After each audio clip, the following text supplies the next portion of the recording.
I had 5 guys show up at their, their scheduled slot times, and they all had like 12 minutes to make a first impression on my friend using tongues and fingers only. Penis stays in the pants. And, Oh my God. and then I did pregame That's interviews awesome. when they showed up. I did postgame, like they're sweaty like LeBron coming out of the fourth quarter, and be like, how do you think it went? And then they left, and then she would tell us how it really went.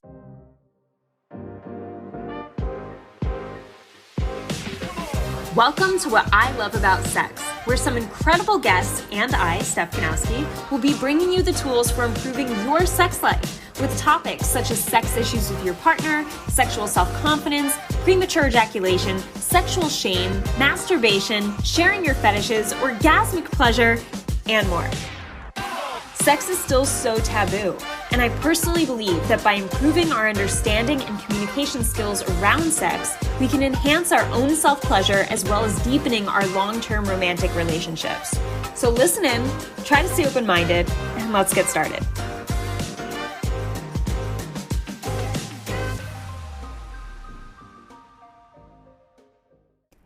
Hey guys, welcome back to another episode on the What I Love About Sex podcast.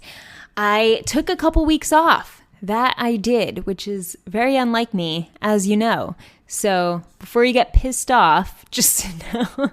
No, I was just talking to Andrew and we're just saying how we get pissed at our favorite podcasts when they don't post when they usually do. And it's like, where is it?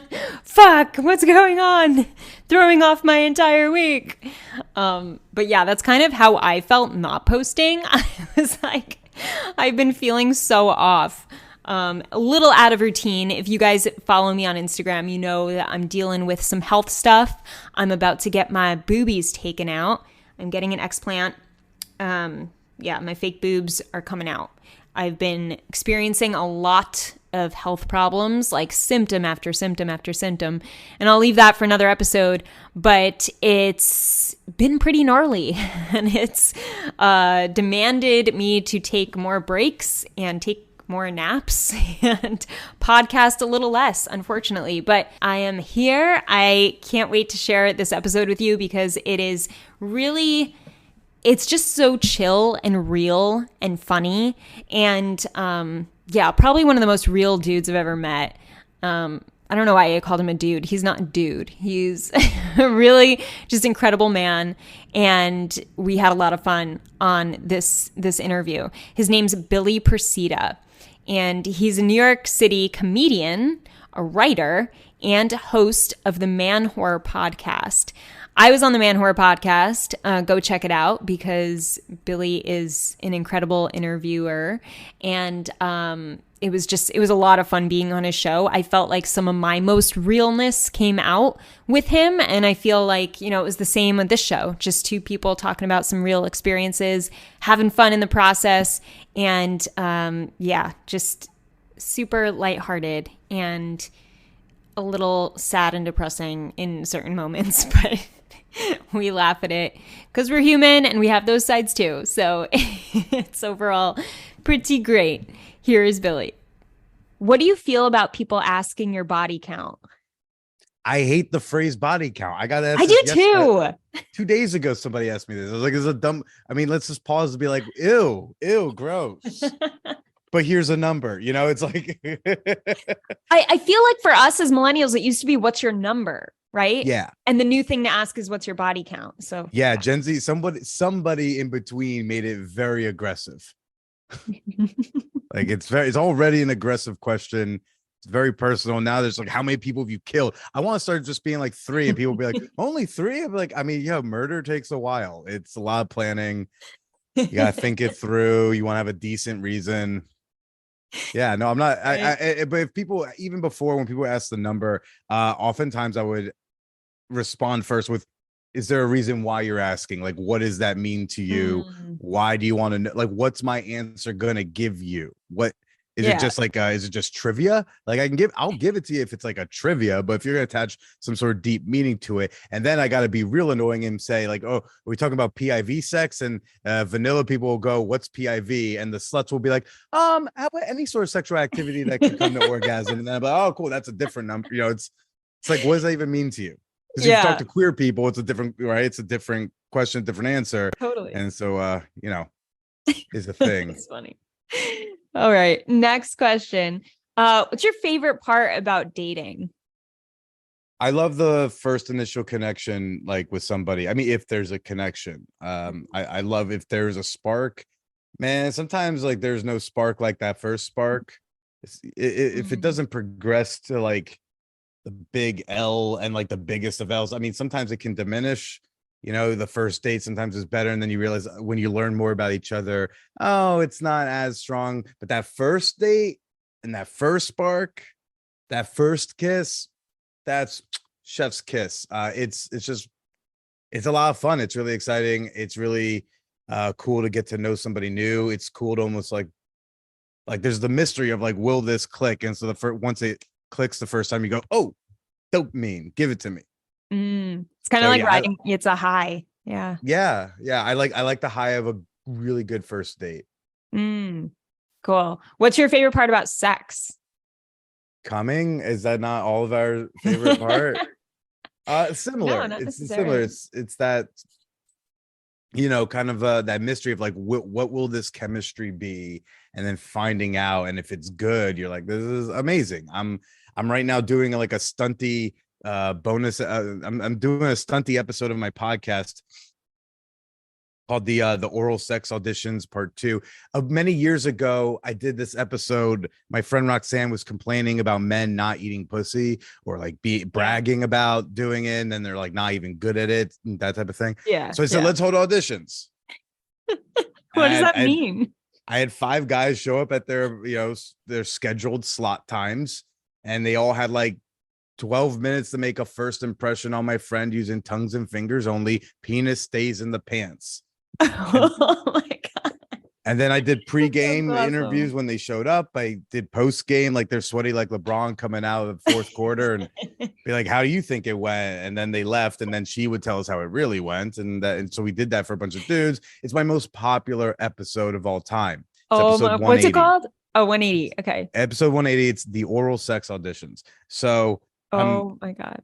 I'm in the process of recording. I did the first one last Saturday, and we're scheduling the rest of them because apparently I forgot to remember that I have to also schedule thinking about people's cycles. But it's reversed in that I am being put to like the test. So I am going down on multiple different women for like, I have 15 minutes in the room with them, and Roxanne has come back to be the guest host, and she interviews them before and Oh, after. Because wouldn't it be funny if I'm not oh. good? I thought. Yeah, right. And I bring up to say, it's like, so on Saturday we had the first person come in, and just the spark was amazing. And so it was just really fucking, because I don't know these women. I have not, like, some texting for some, I didn't know exactly what she looked like. That was on purpose. I kind of want to, like, where possible, have that mystery. And so I walk in the door, and she's a babe. And then like, she's a great, and I'm like, I was like, it's stupid how hot you are. And then like I asked to kiss her, and she's a good kisser. I'm like, oh, sick. That's great too. I don't have to like be down there being like, ugh, I can't even come back up to kiss her. And then like and then we just had really good, at least oral sexual chemistry, and had a great fucking time. Oh my God. I That's such a cool swallowed so project. much cum. It was great. Swallowed so much cum. Did she did she go So down on much. you? No. That's It's just you. the whole thing is The whole thing is I have just you on 15 minutes yeah. to make a first impression. Penis stays in the pants. Oh, yes, yes, you said that. Okay. Well, because how often do you like, think about it this way, how often have you gotten oral sex without having to do something for him back? You know what I mean? Mm, So that's not like a common often. complaint I'll see. Like, even there's a subreddit. I don't know how much you're on Reddit. There's subreddits for everything. There's some hookup subs. There's one called Random Acts of Blowjob. Okay. And that's where like it matches people with dicks and people who want to suck those dicks. And then Mhm. there's alternatively Random Acts of Muff Dive. Similar premise. But let me tell you, I have done quite a few of both of those meetups where I see the posts. In the blowjob ones, it's like, I'm looking to suck dicks. In the Random Acts of Muff Dive ones, there's sometimes they have to mention, hey, this is no recip. I just want to be about me. As if like even when they meet up for the purpose of eating their pussy, there are guys who are still like, yeah, but my dick's hard. Can you help out? Wow. I could see that. Yeah. So I if she could see wants to that. touch it, like we can meet up again another time to do that or not. But Yeah. the purpose of this episode is like just that. That's why I asked, honestly, because like just intuitively, I'm like, well, you have had to have wanted her to give you head and like made it like not like made, not made her, but I do feel like most guys are like, come on, like you can't just leave that, I just in Yeah, my no, dating phases, it was like that. It was very much like that. Like there's you couldn't definitely get a lot away of with. that amongst the dudes for sure. I think with me for that particular case, I actually never once, because I was so fucking, she had a great vulva and she was like a square, she was very communicative. So I could have stayed down there for like ever. And I'm moving around, I'm getting different angles going. And so I actually never even thought about her fucking around with my cock. The most I could have been into is like, oh, like maybe I'll get down here. Like I would like to maybe jerk myself off, but truly, depending on the chemistry, depending on what's going on, for the connection we were having in that bed, I really actually never thought. I'm like, my dick was hard at several times, but I never actually even thought about that because I was like so into what I was doing. I was having like so much fun. Yeah. Which I'm not going to pretend like that happens with everybody, but like in that case, I was like, I'm good with what I'm doing. Yeah.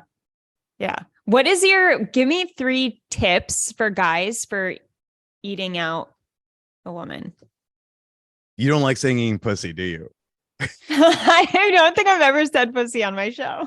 You say that? She said pussy. No, wait, what? Pussy. All right. What's the terminology you like to use as a sex expert? I'm trying to think because it's funny that it didn't naturally come out as pussy. I say pussy like to my boyfriend, like when I talk about, I use the word to my friends. Yeah. Okay. Yeah, I think I do mostly use pussy, but on my podcast, get more clinical on the podcast?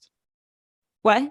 Do you get more clinical on the podcast? Yeah, the podcast is more like, when you're going down on her and you're like licking her clit and you're, I could say cunnilingus if that makes everyone more comfortable. But frankly, I think cunnilingus no, we're good to be real here. Yeah. I have to get over my pussy fear. That's fine. First tip is you have to give a shit, which seems to be a first barrier for a lot of dudes. Why don't guys care about that? Like, why is that not? Are they just nervous that they're not going to be good? Like, is it ego? I think there's a major empathy gap between like men and women, and from the minimal research, I am just a comedian with a dumb fuck show, so take my research with a grain of salt. Take my research as seriously as when someone researched like election fraud at Thanksgiving, right? So just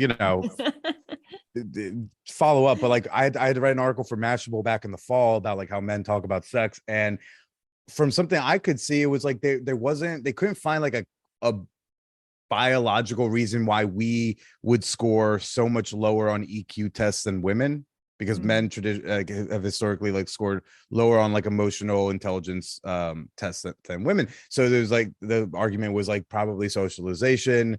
Men are taught to be like this. Men be young boys not told to stuff down feelings, whatever. Go get sex as a prize, right? So I don't know. I think the first you really can't be good at giving pleasure if you don't care about them, because even some dudes might like look up videos because they want to be good at it, because like it's an ego. It's like I want to be known that I make everybody squirt, and then they'll pay $500 for a squirting class. And I'm glad you're getting some technical proficiency, but I don't think that helps if you're not paying attention. So I guess like first you gotta give shit. Number 2 is like pay attention to the nonverbals.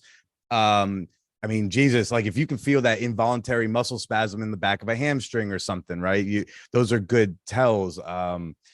Bucking of the way their body's moving, the way their breathing changes. It's just, there's some, like you can fake moaning. There's some stuff in your body that's a little harder to fake. And so if you're just like keeping out for that, because sometimes I'm down there and like, no, this ain't working. Okay, this ain't working. Let me try this. It's like if you took a squirting class, like there's going to be a lot of fingering involved in that, but you got to be careful when you go in there. You got to be mindful of what's going on. How many fingers can you put? If you watched a video and they taught you're putting these 2 fingers in to do blah, blah, blah, blah, but this person might need only 1 finger, or can only have 1 finger at least to start.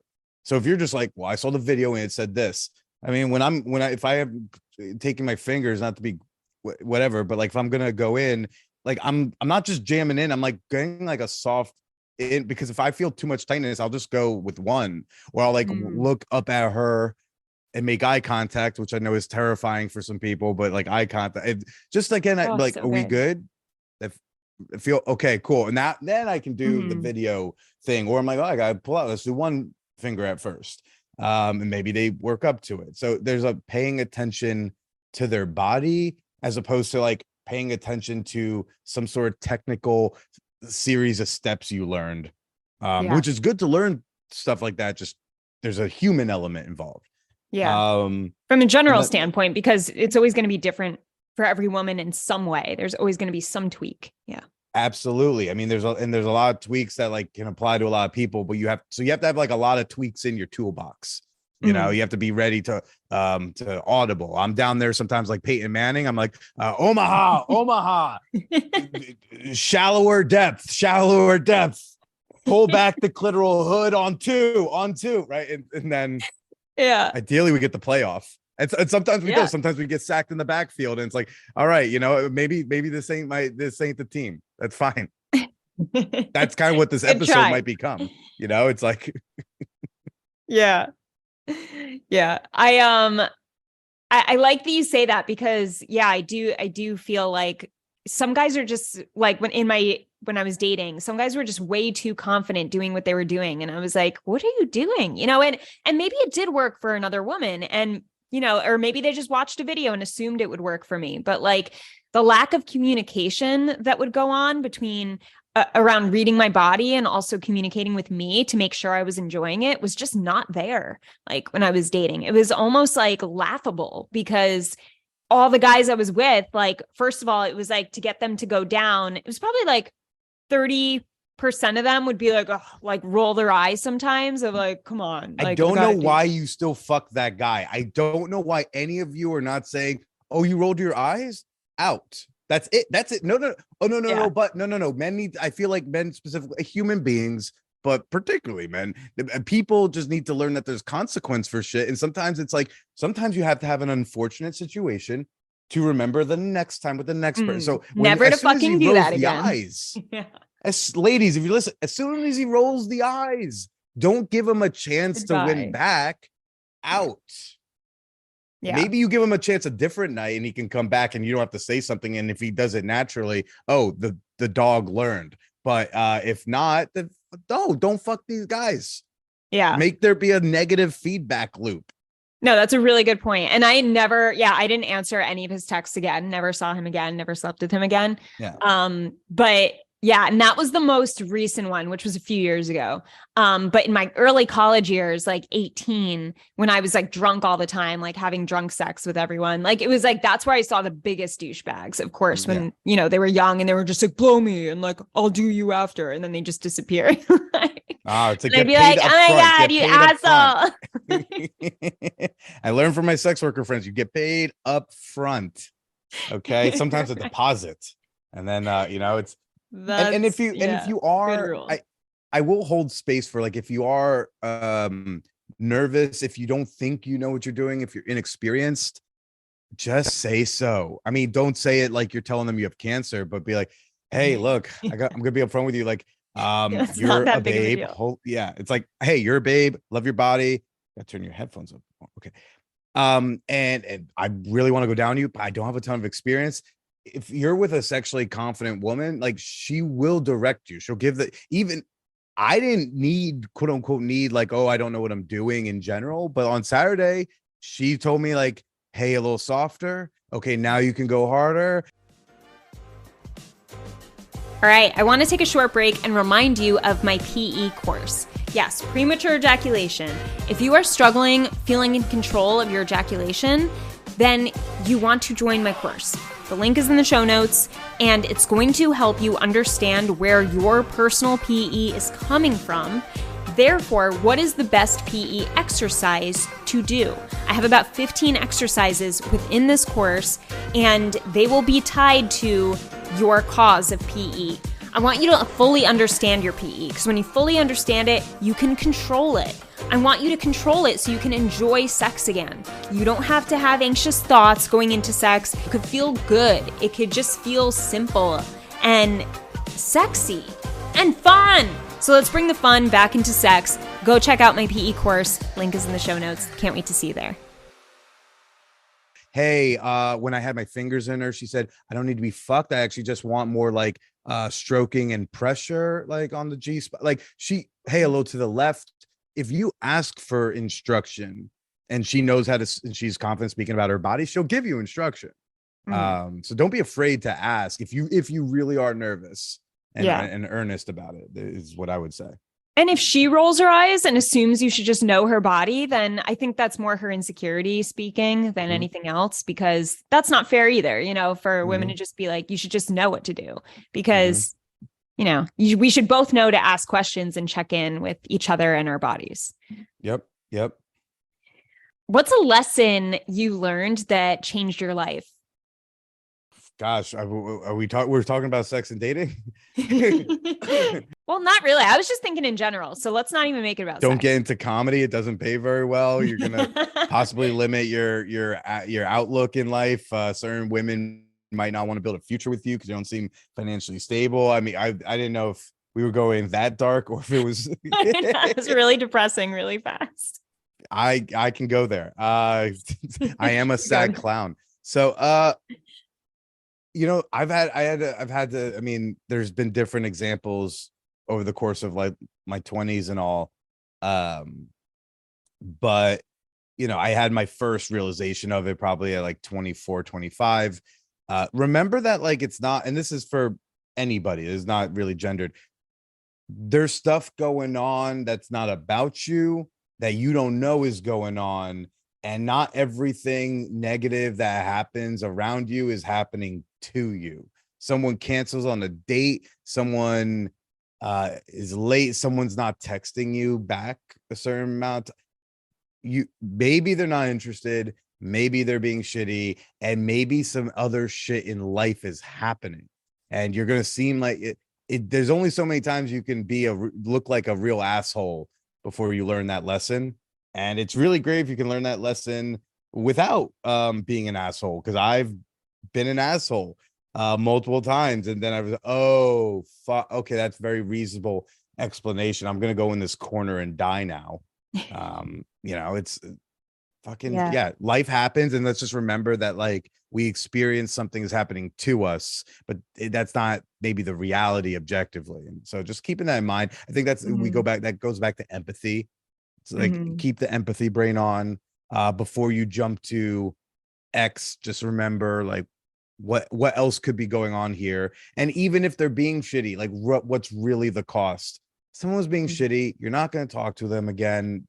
It's fine. Right. Like, it doesn't matter. Yeah. Just move on. Yeah. I had a case going on with like a lover of mine a couple months ago where, like, some stuff was going on where I had been really explicit about something I needed in terms of communication, and it was repeatedly not happening. As well as, like, sometimes she'll make like these like comments that are kind of like self-deprecating or passive aggressive, kind of out of nowhere. And it was really turning me off, especially the self-deprecating. It's like, hey, be nice to you, because, like, I like you, and it's not fun to watch you be not nice to the person I like, which don't you dare hold me to the same standard though. And so I kind of called her out on it for like an additional time. And she said, hey, can you come over on like Sunday and talk? There's some stuff going on with me. I was like, okay. So when I go over on Sunday, I literally, as I drove over, was telling myself, empathy brain. She says something's going on. And I was experiencing some of this stuff that's happening to me because it's stuff I asked to not happen, and they kept happening. So I'm like, this is happening to me. She's doing those things I keep asking her not to do. Some of the other stuff was stuff I'm not going to share, but just it was all communication based. And so I get there, and it turned out she was dealing with something really serious, really internal, that I had no idea about, or that I had no idea was so bad.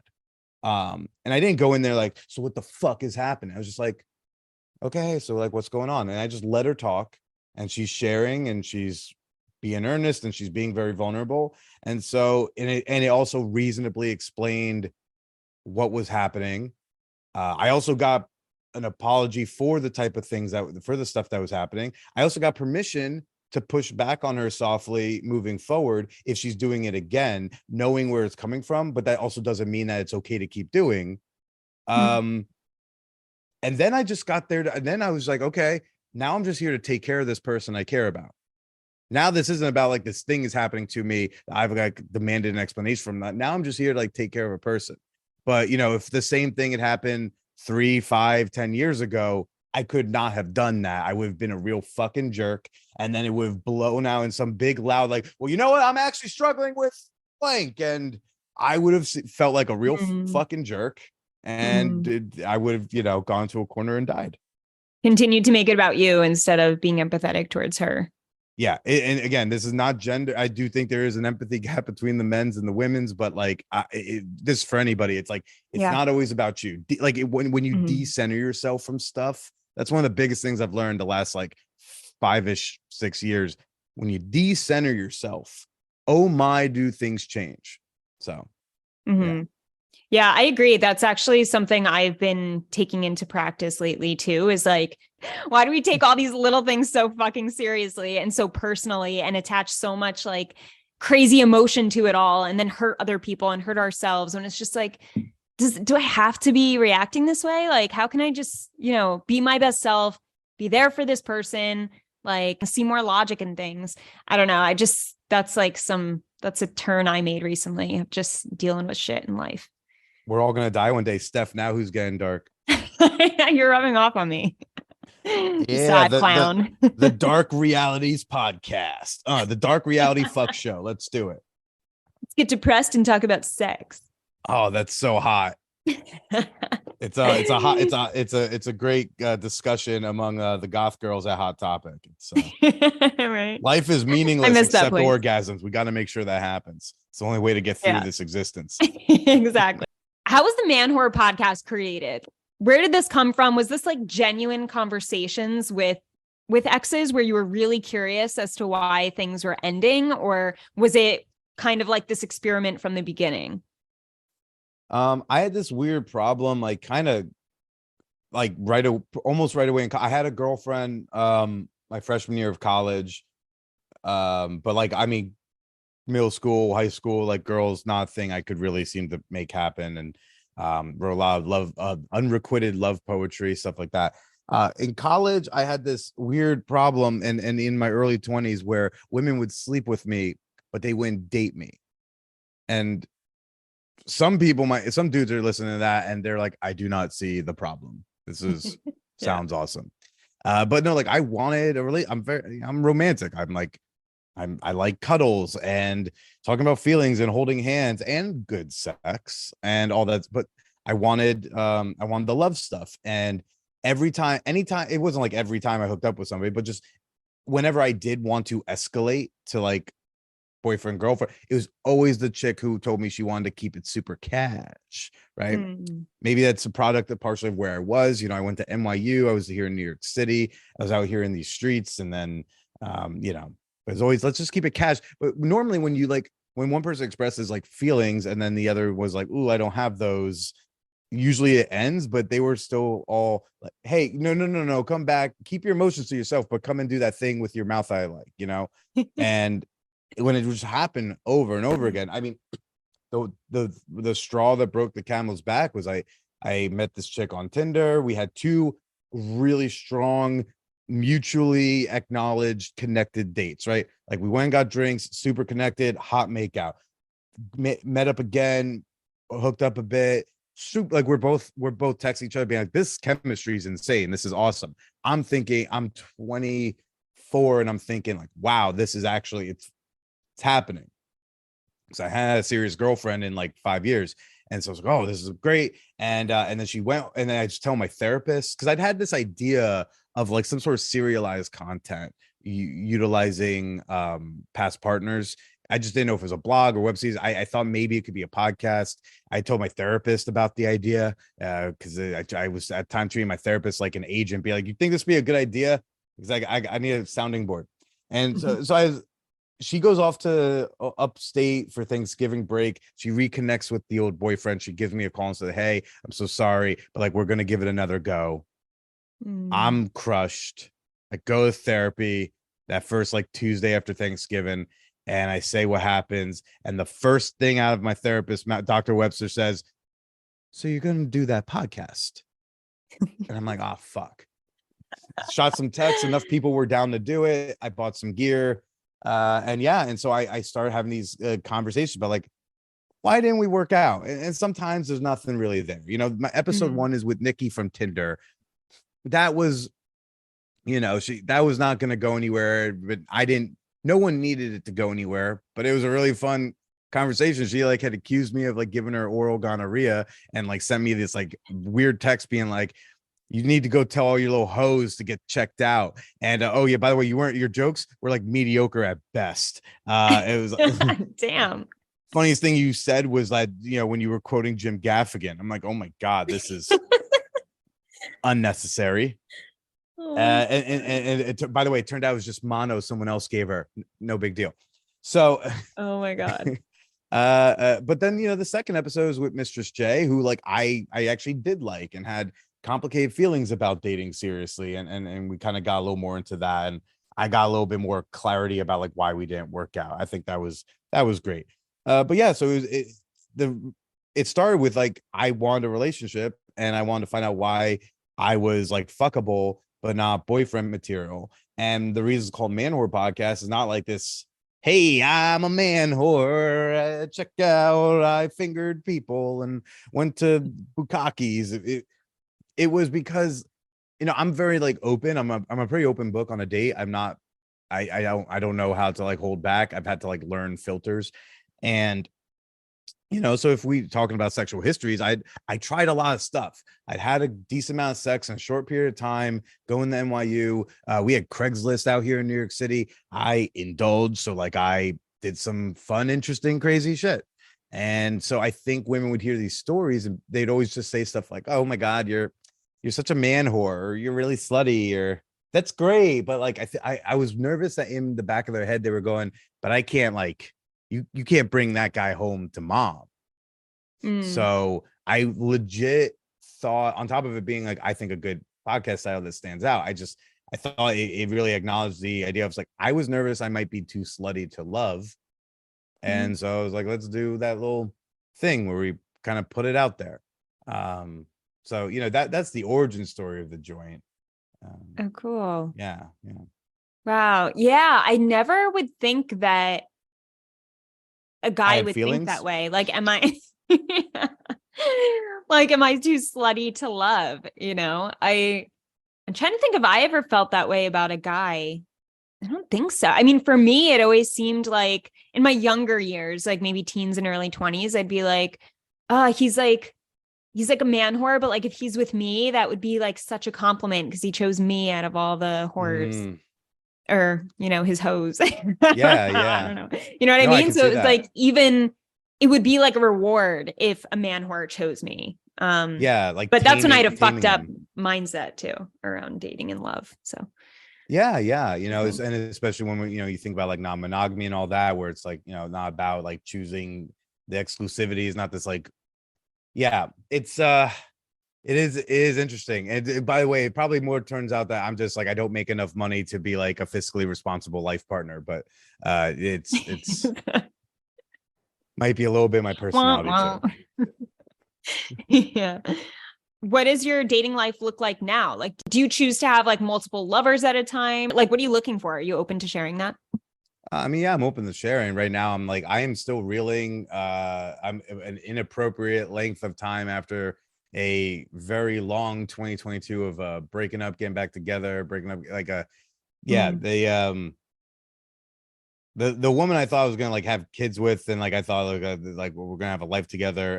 That ended for real in the fall, but like we had like 3 or 4 breaking up. I met her a week after she left a husband that she'd been with for 12 years. Oh, wow. She was my age. Like we were at, school together.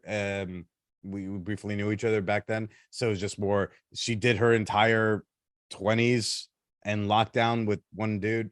And I Wow. met her literally a week after she left the guy.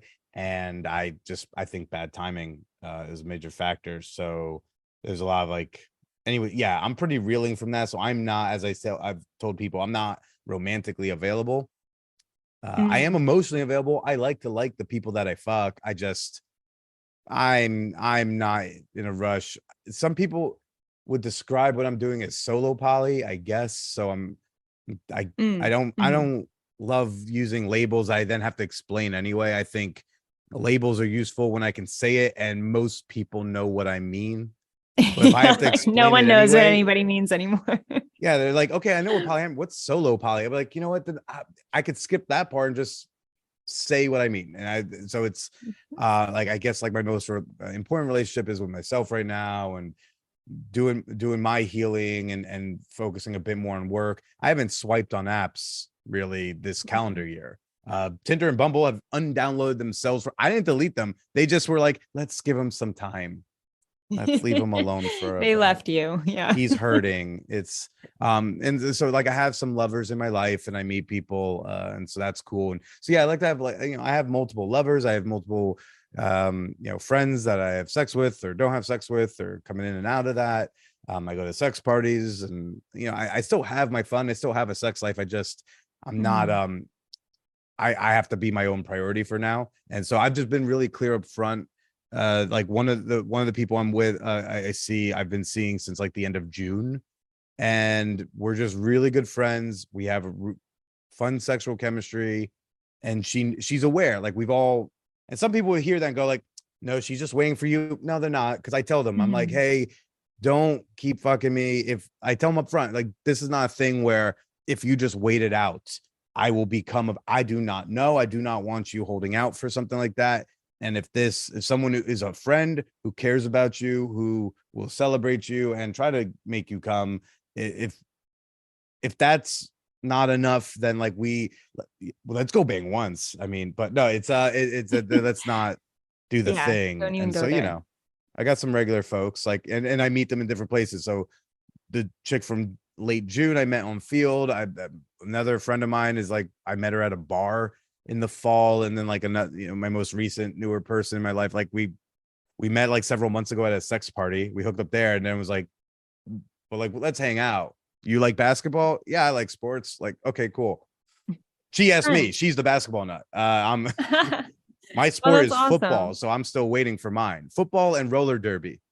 There, you want a hot dating tip real quick, everybody, especially dudes. You want to see him cool. Roller, you find your local roller derby league. Take her the roller derby. It is an What is roller affordable derby? date. You don't know roller derby? No, what is that? You didn't see 2008's classic film Whip It, starring Drew Barrymore and No. Juliette Lewis, and I'm forgetting what he changed his name to, but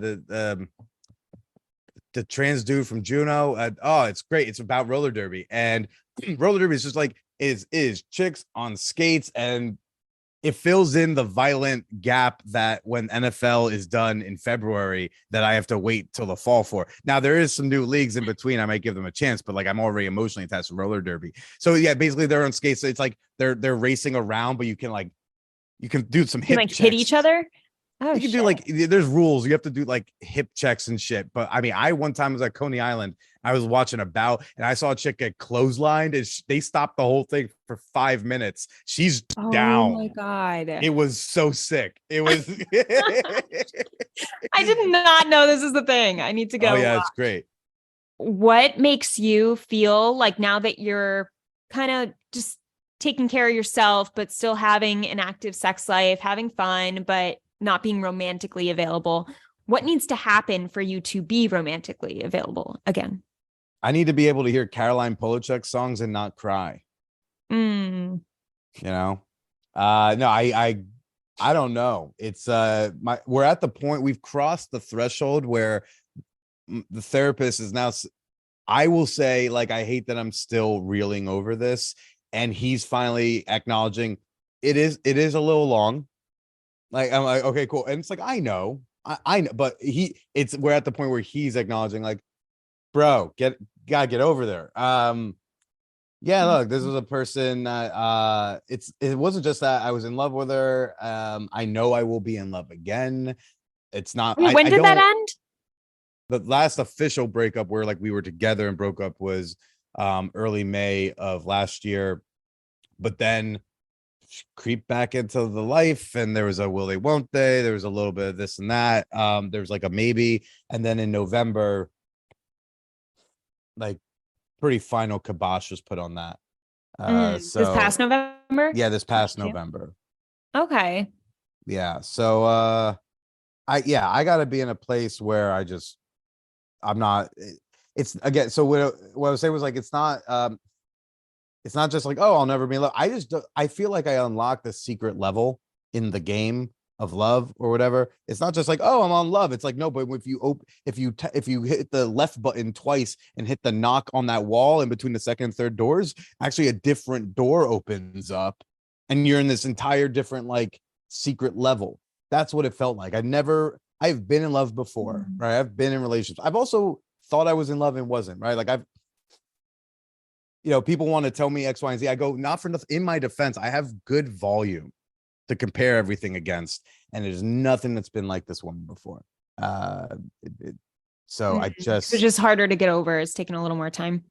yeah, it's hard to acknowledge that that like I might not get into that secret level again. It's like I had the best heroin, and it's like heroin's still great. I mean, no one should do heroin. I have not done heroin. I just hear things. I hear it's great. It has to be great if people are risking death, but like it's terrible to do. No, so it's like I've had the best, and like I can go have heroin and enjoy heroin, but I'm always gonna be like, and that's there. So I'm trying to Chasing rationally the work high. it. Yeah, so I'm trying to like rationally work it out of like, okay, maybe we don't get to experience all the things all the time. So it's like I had that, I got to experience what that was. Great. Maybe let's go like kick ass professionally right now. Like I got a lot of cool things in the fire. I got this like pretty successful monthly naked comedy show going on in New York.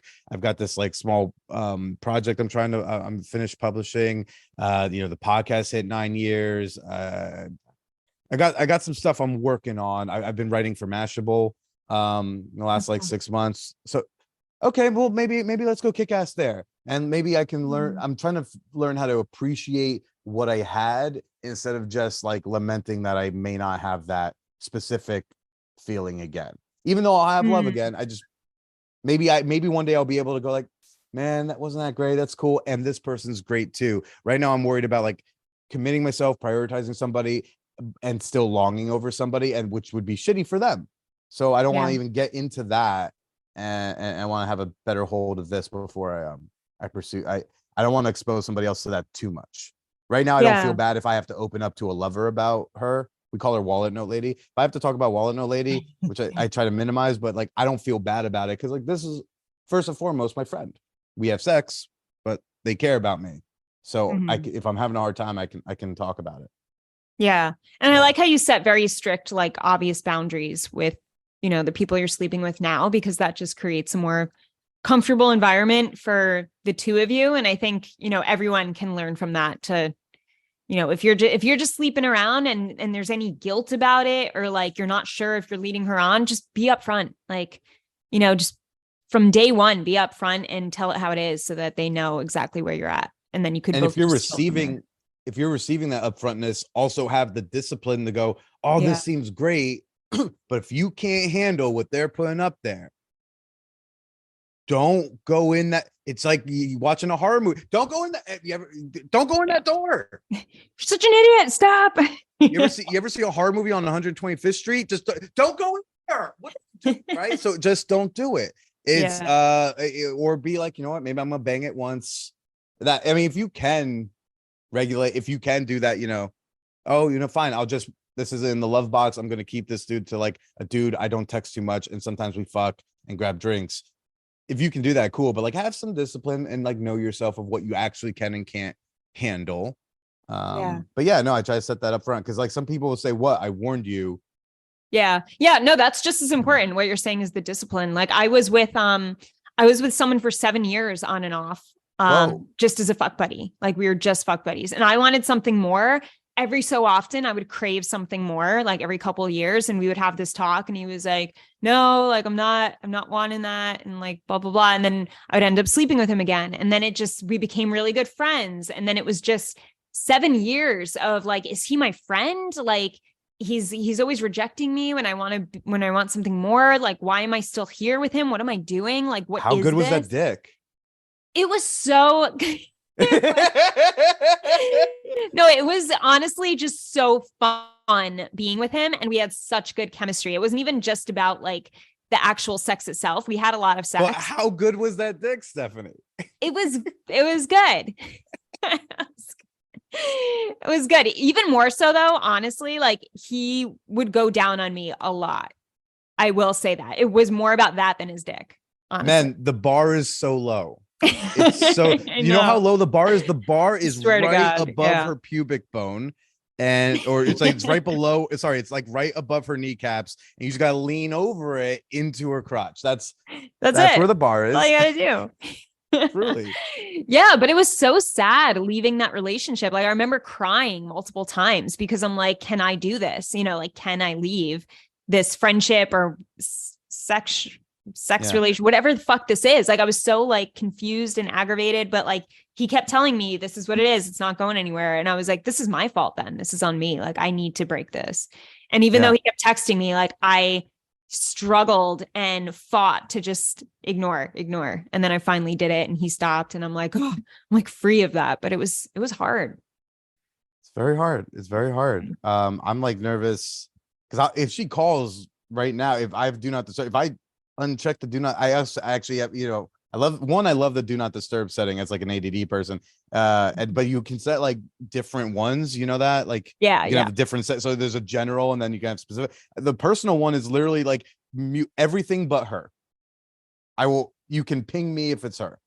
If that pings, I'm not gonna drop this thing, but I'll be like, fuck, what does it say? You totally would. I'll be right back. 100%. Well, I hit the wrong one by accident because I have to hit do not disturb because if it does ping, I don't know if I can handle it. Sometimes financials, she really wants to like build a family. And since her marriage deteriorated right when they were starting to do that, she feels a little rushed because of the biological stuff. And so, I remember when the Powerball and Mega Million were getting like stupid high last year a few times. So I would do like a mega or Powerball pool with my listeners. Anytime we would like approach $1 billion, I'd be like, hey, anybody want in on this? We could all quit my podcast together. And so, we would do that. And I would actually be nervous about winning because if I won, I would be financially viable. And then I was like, I will give her but then like, would she take me back because of only that? Or would she take me back because presented actual conundrums that I am sure with like $200 million, I could afford the therapy to deal with it. But, all right. Yeah. Oh my God. So that, and it's not, even though I'm non-monogamous and even or poly or whatever, like, and there are people who are really supportive poly partners. The chick I met at the sex party, like who I see, she's one of those. And even then, I still don't think I'd be able to have another like serious romantic committed partner like that. And know how to balance while no lady came back into my life in any way. And so I just don't want to introduce someone to that until I know I can be like a good boyfriend the way I want to be a good boyfriend. And right now, sometimes I need to disappear in a hole for 3 days and not text anyone back really. And when I'm not someone's boyfriend, I don't feel as guilty about that. You could be selfish right now because if I need to be in the moments I need to be, I can be selfish because when I'm a boyfriend, I like to think I prioritize them. There's just always someone else to consider, right? Yeah. Well, good for you for like knowing, what you need. At least at this point, it's like you need the discipline. You're going to therapy, like you're taking really big actions in your own life and what you're working towards. So, it sounds like you're definitely taking the actions needed to get to that point. So yeah. I hope you do. I hope you get there soon and that you're happy. Thank you. Appreciate that. You're welcome. All right, Billy, thanks so much. This is so fun. This is This is such a laid back, like humorous conversation. I'm glad it was humorous. Sometimes I have to be like, I am a comedian. I swear to God, if you come to the Naked Comedy Show, you'll be like, oh, okay, he's funny. If you come to a show of mine where like my clothes are on, I'm still sometimes funny, right?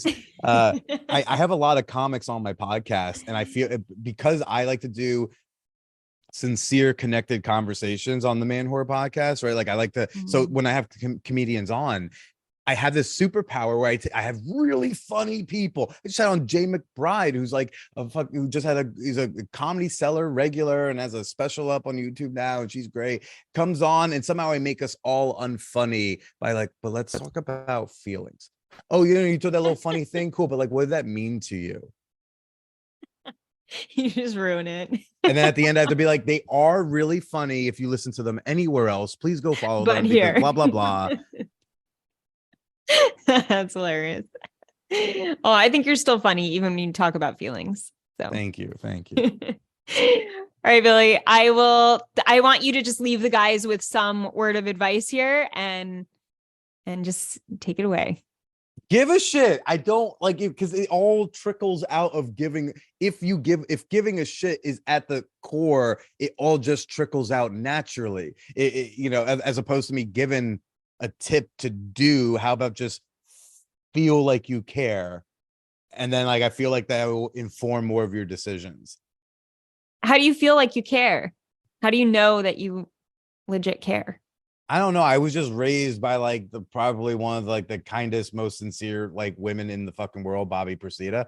And so I just like was taught to care about other people and sometimes care about other people more than yourself and want to help and all that. And that helping is not always with this one I had to learn in adulthood, but helping is not always doing the things or fixing problems. Sometimes it's just holding an emotional space for another person. And but like, yeah, when you care about others, I think just a lot of if that's what informs your decisions, you just tend to make better.